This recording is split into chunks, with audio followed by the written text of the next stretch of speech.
आज हम पढ़ने वाले हैं क्लास 8 का फिजिक्स का टॉपिक जो है फिजिकल क्वांटिटीज एंड मेजरमेंट। ठीक है, थोड़ा देख लेते हैं कि हम लोग क्या क्या टॉपिक कवर करने वाले हैं। ठीक है, density of irregular solids using, देखो जब हम लोग बात कर रहे हैं physical quantities and measurement, physical quantities यानी डेंसिटी और ये सब, और मेजरमेंट यानी उन सबको मेजर करने की चीजें। ठीक है, फिजिकल क्वांटिटीज को मेजर करने की चीजें। डेंसिटी ऑफ इरेगुलर सॉलिड्स, यहां पे है measurement, measurement of density of irregular solids using eureka can and measuring cylinders. देखो यूरेका वर्ड सुना सुना लग रहा है, नहीं सुना बता दूं, आर्किमिडीज से एक आप रिसर्च करेंगे तो आपको पता चल जाएगा आर्किमिडीज कौन थे। ठीक है, उनका ये यूज किया गया वर्ड है यूरेका। ठीक है, तो उसको सब छोड़ के हम लोग टॉपिक की बात आते हैं। तो हम लोग पढ़ेंगे measurement of density of irregular solids. देखो हम लोग रेगुलर सॉलिड्स का पता किस तरह निकाल सकते हैं, हम लोग उसमें मेजरिंग सिलेंडर भी यूज कर सकते हैं कि ऐसे मान लो या मैंने कोई बीकर यूज कर लिया मार्किंग के साथ। ठीक है, मैंने मान लो जैसे 10 ग्राम मास का या 10 केजी कितने मास का, एम मास का मैंने कोई क्यूब, एम मास का कोई क्यूब मैंने वाटर में इमर्स कर दिया। ठीक है, जब मैंने वाटर में उसको इमर्स कर दिया बीकर का, तो उसका लेवल राइज हुआ, लेवल राइज निकाल लेंगे। ठीक है, density equals to mass upon volume निकल आएगा। अब देखते हैं रिलेटिव डेंसिटी। ठीक है, हम लोग नेक्स्ट टॉपिक जो नेक्स्ट सब टॉपिक है उसमें बात करेंगे वो है रिलेटिव डेंसिटी। ठीक है, relative density with respect to mass and with respect to density. तीसरा है flotation and sinking. Flotation and sinking examples आप लोग बचपन से पढ़ते आ रहे हो, बेसिक्स है। ठीक है, फिर भी it's my responsibility to teach you, पढ़ाता हूं क्या होता है, कब फ्लोटेशन होता है, कब सिंकिंग होती है, एप्लीकेशंस बताऊंगा इसके मैं। Variations in density with temperature, density के वेरिएशंस वॉल्यूम से जब टेम्परेचर थोड़े वेरी करते हैं। ठीक है, तो स्टार्ट करते हैं। तो बात करते हैं अब measurement of density of irregular solids. ठीक है, बताया था मैं रेगुलर सॉलिड्स की निकाल सकते हैं, इरेगुलर की बात करते हैं। तो ठीक है, डेंसिटी का फॉर्मूला देख लेते हैं पहले। Density is equals to mass upon volume, यानी कि density is inversely proportional to volume, है कि नहीं। Density is inversely proportional to volume, यानी अगर डेंसिटी इंक्रीज करेगी तो वॉल्यूम डिक्रीज करेगी, डेंसिटी अगर डिक्रीज करेगी तो वॉल्यूम इंक्रीज करेगी। ठीक है, तो बात करते हैं। देखो डेंसिटी निकालने का तरीका इरेगुलर सॉलिड्स का, उनका मास निकाल लो। मास कैसे निकालोगे, फिजिकल बीम बैलेंस निकालोगे, फिजिकल बैलेंस से बीम बैलेंस कहीं से भी तुम उसका मास निकाल लोगे ना। मास निकालने के बाद अब वॉल्यूम पे जाओ, वॉल्यूम किस तरह निकालोगे। वॉल्यूम निकालने के लिए दो तरीके हैं, या तो आप यूरेका कैन यूज करो। यूरेका कैन कुछ इस तरह से होता है, उसका स्ट्रक्चर बना के दिखा रहा हूं, कुछ इस तरह होता है यूरेका कैन।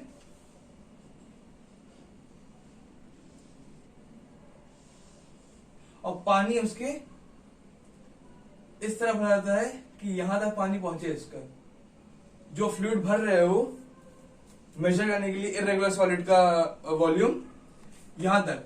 हाँ, अगर पूछा जाए कि how can you measure the density of an irregular solid, you can measure the density of an irregular solid. आप किसी इरेगुलर सॉलिड की डेंसिटी यूरेका कैन से मेजर नहीं करते हो, आप यूरेका कैन से उसका वॉल्यूम मेजर करते हो।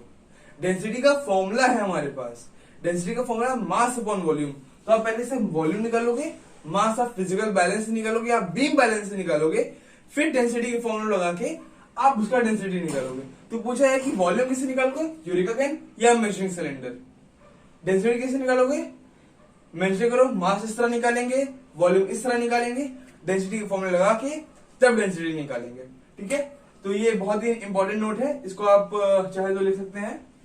तो देखो यूरेका कैन में यहां तक पानी भर दिया जाता है, कोई भी स्टोन है, मान लो ये, हाँ कोई भी ये स्टोन है, मैंने इसको टाई कर दिया रोप से, इसको जब मैं इसमें इमर्ज करूंगा, ठीक है, इमर्ज करूंगा जब मैं इसमें, तो इसमें जब आएगा ये, तो वाटर लेवल थोड़ा राइज होगा, मान लो राइज होके यहां पहुंच जाएगा, यहां से पानी गिर के यहां मैंने मेजरिंग सिलेंडर रखा हुआ है मार्किंग के साथ, पानी यहां पहुंचेगा इसके अंदर, यहां पानी कलेक्ट होगा, तो कलेक्ट होते रहेगा, मान लो यहां तक आ रहा है, ये मार्किंग शो कर रही है मान लो 15 ml, यानी कि जो वॉल्यूम डिस्प्लेस हुआ है स्टोन के अंदर आने से वो है 15 ml, ठीक है। जब 15 ml हो रहा है तो यानी कि इसका स्टोन की, इरेगुलर स्टोन की वॉल्यूम कितनी हुई, 15 ml हुई वॉल्यूम इसकी, क्योंकि इसने 15 ml वाटर डिस्प्लेस कर दिया, यानी इसकी वॉल्यूम हुई 15 ml, ठीक है। अब ये एक तरीका है, एक दूसरा भी तरीका है जो डायरेक्ट मेजरिंग सिलेंडर से होता है। ये था मेजरिंग सिलेंडर मार्किंग के साथ, ये था इनिशियल लेवल आई, ठीक है, V I, initial level of volume, ठीक है। जब मैंने इसमें स्टोन सबमर्ज कराया, सॉरी उसमें इमर्ज कराया, तो यहां जो मान लो वाटर लेवल यहां राइज हुआ, ठीक है, ये है वी आई, या ये मान लो V1 और ये लो V2, ठीक है। V2 है फाइनल लेवल, V1 है इनिशियल लेवल, ठीक है। तो अब इसका हम लोग वॉल्यूम कैसे, volume is equal to V2 minus V1 is equal to, जो आएगा मान लो यहां पर ये ले लें हम लोग 20, ये ले लेंगे 15 ml, तो यानी कि ये 5 ml आएगा इस वाटर जो राइज हुआ है। तो जो वाटर राइज हुआ है, क्यों राइज हुआ है, स्टोन के अंदर राइज हुआ है, यानी स्टोन का क्या हो गया, स्टोन का वॉल्यूम क्या हो गया 5 ml, ठीक है।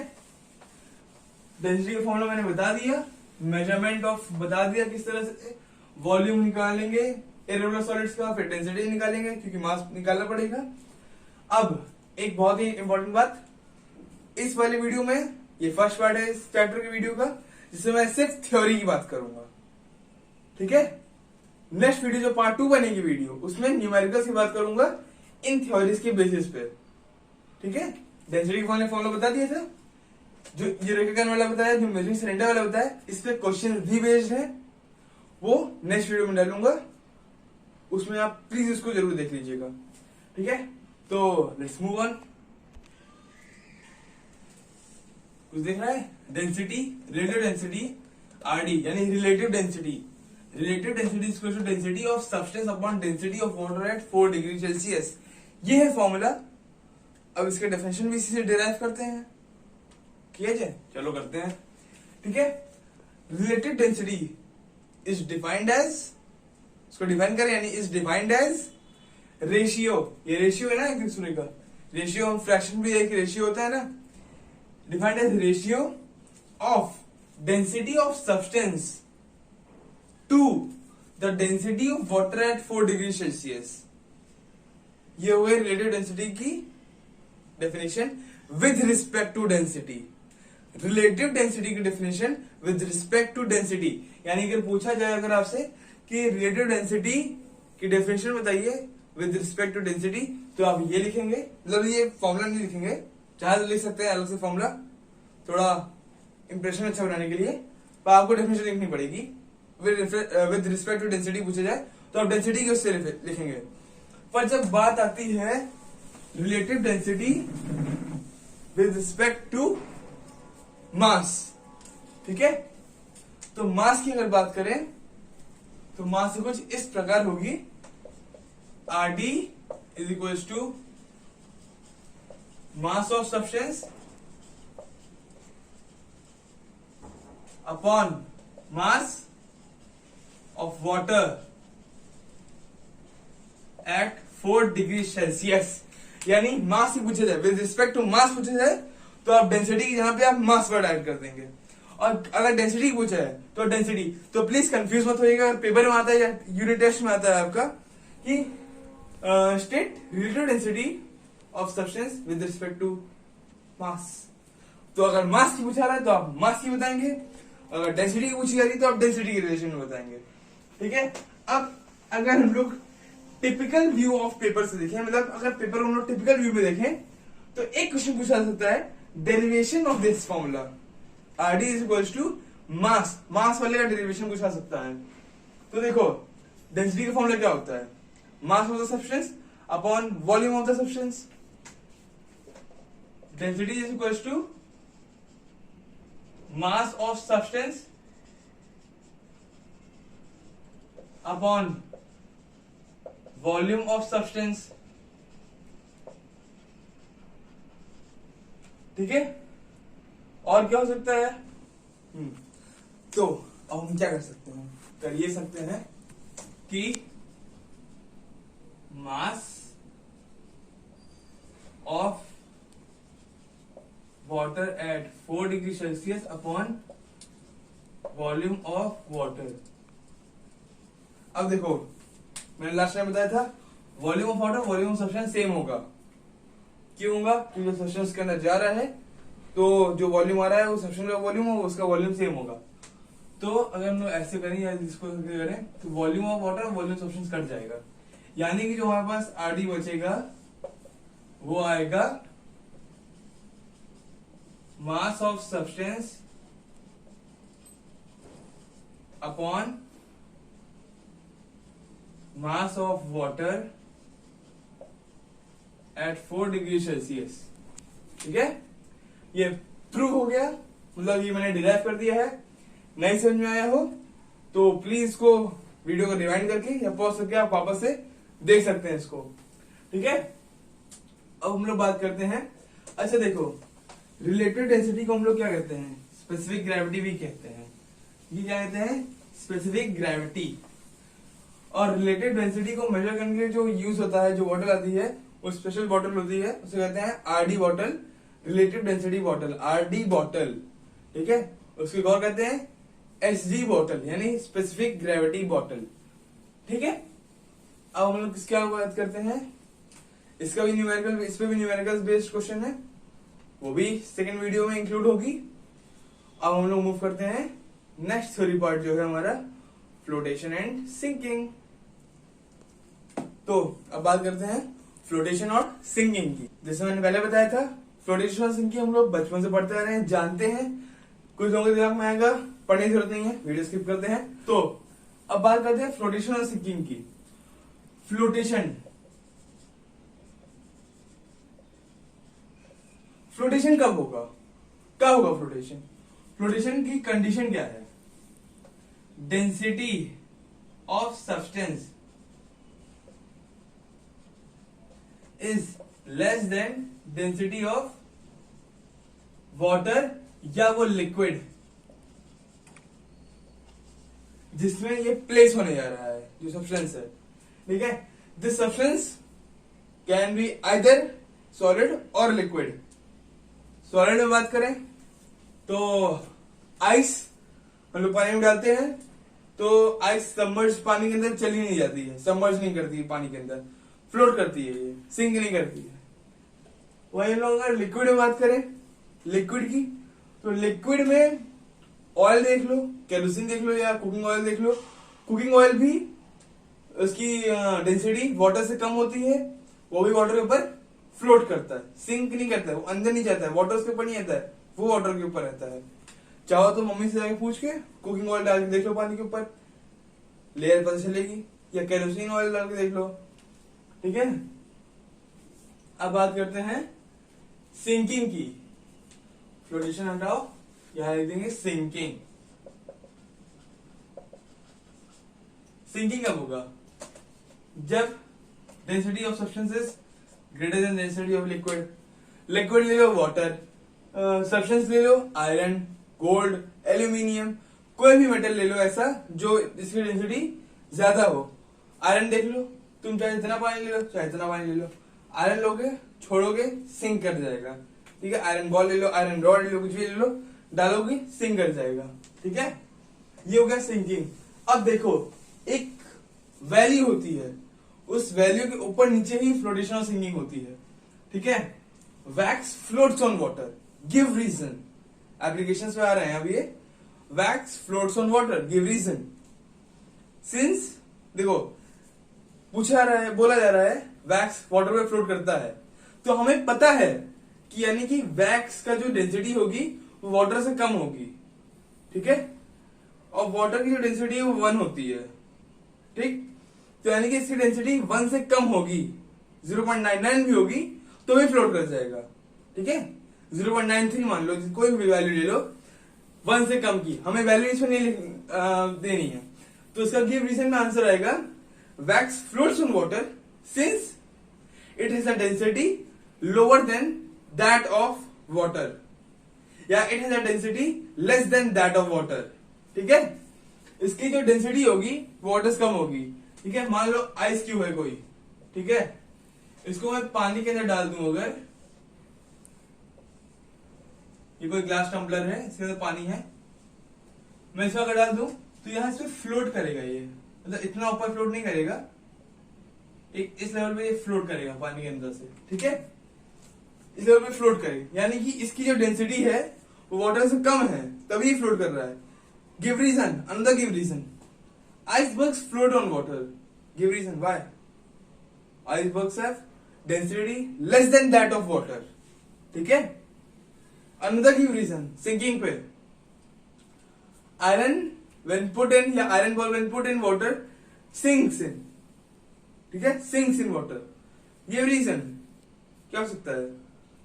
रीजन है density of iron ball is greater than that of water, या ग्रेटर देन 1, ठीक है, क्योंकि 1 की होती है डेंसिटी इसकी वाटर की, ठीक है। 1 से ज्यादा है तो सिंक कर जाएगा, 1 से कम है तो फ्लोट करेगा, ठीक है। अब एक और चीज जान लो, हाइड्रोमीटर क्या होता है। हाइड्रोमीटर कुछ इस तरह से होता है, इसमें स्केल्स होती हैं और यहाँ पे कुछ इस तरह से होता है, ये डेंसिटी मेजर किया जाती है इससे, ठीक है। किसी भी लिक्विड में डाल दिया जाएगा ये, स्पेशली ये प्योरिटी चेक करने के लिए यूज होता है। इस हाइड्रोमीटर को कहते हैं hydrometer. when used in milk to check the purity of milk, it is known as lactometer, ठीक है। ज्यादा हाइड्रोमीटर्स होते हैं वो मिल्क की प्योरिटी को चेक करने के लिए यूज होते हैं, ठीक है। जितना ज्यादा सिंक करेगा उतनी ज्यादा प्योरिटी अच्छी है, जितना ज्यादा फ्लोट करेगा उतनी प्योरिटी कम है उसकी, ठीक है। निशा से उल्टा बोल दिया।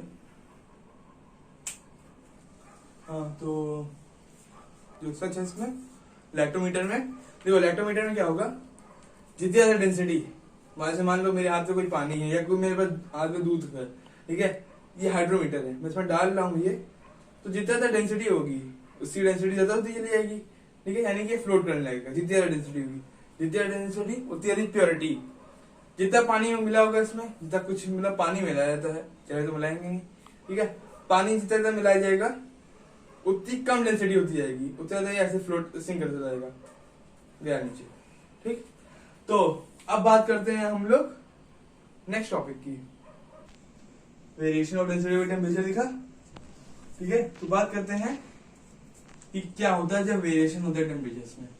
तो जब टेम्परेचर्स में वेरिएशन होते हैं तो अगर डेंसिटी इंक्रीज कर रही है तो जो हमारा वॉल्यूम होगा वो डिक्रीज कर जाएगा। मैंने स्टार्टिंग में बताया था, पर इस कॉन्सेप्ट को मैंने उसमें नहीं लेकर बताया था, इसको मतलब इसको मैंने वो रिलेटिव नहीं किया था, ठीक है। तो डेंसिटी अगर इंक्रीज कर रही है, if density increases then volume decreases. If density decreases, then volume increases, यानी इनवर्सली प्रोपोर्शनल है, ठीक है। Variations of density with temperature यहीं खत्म नहीं होता है। अब बात करते हैं हम लोग कन्वेक्शन की, कन्वेक्शन करंट, ठीक है। तो देखो convection current,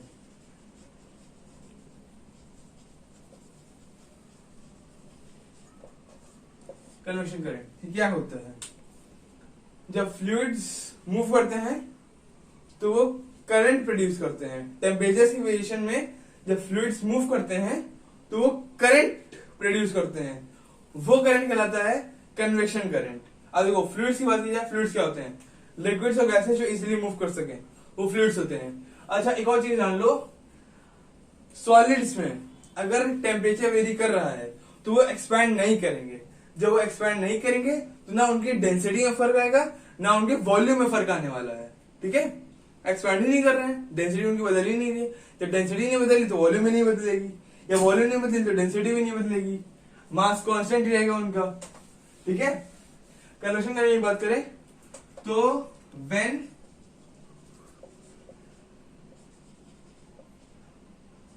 fluids move upward and downward, they produce current. This is known as convection current. ठीक है, ये होता है कन्वेक्शन करंट। ठीक, एक इंपॉर्टेंट चीज बता दूं, अगर नोट नहीं किया तो कुछ प्लीज मेन चीजों पे जाओ। मैंने बताया नहीं कौन सी चीजें मेन थी, बता दे रहा हूं वापस से। मेन थी यूरेका कैन वाला जो बताया था, मेजरमेंट और ये सब। आरडी वाला होता था विद रिस्पेक्ट टू डेंसिटी और विद रिस्पेक्ट टू मास। ठीक है, फ्लोटेशन सिंकिंग जानते हैं, उसका ये लिखना है, उसके गिव रीजंस मेन होते हैं। ठीक है, गिव रीजंस देखो, हम लोग को आंसर पता होता है पर जो एक लॉजिक बुक में दिया होता है हम लोग वो ना लिखें तो नंबर नहीं मिलेंगे ना। हमको नंबर क्यों मिलेंगे? साइंटिफिक वर्ड्स, हमको कीवर्ड्स चाहिए होते हैं ना। वैसे क्या था, आइसबर्ग्स फ्लोट ऑन वाटर, उसका कीवर्ड क्या होगा? कीवर्ड ये होगा ना कि ice has a density less than that of water. ठीक है, तो आइसबर्ग्स फ्लोट ऑन वाटर। अब हमें पता है आइसबर्ग फ्लोट क्यों करते हैं वाटर में, क्योंकि उनकी वो हल्के होते हैं, ये वो या मान लो जो पता है कि वो डेंसिटी है तो वो ये भी ले सकते हैं ना कि iceberg float on water because they have density less then 1 which is of water. ठीक है, which is density of water. ठीक है, कन्वेक्शन करंट खत्म हुआ तो हम लोग चैप्टर के एंड पे आते हैं। हैप्पी। अब हम लोग नेक्स्ट वीडियो में डालने वाले हैं न्यूमेरिकल्स के बारे में। इसके न्यूमेरिकल्स में कुछ दो एग्जांपल दूंगा, एक आरडी पे एग्जांपल दूंगा और एक हमारा मेजर उस पे दूंगा, क्या कहते हैं, इरेगुलर सॉलिड्स पे डेंसिटी पे। ठीक है, तो thank you and subscribe my channel, like it and comment for more videos. Thank you.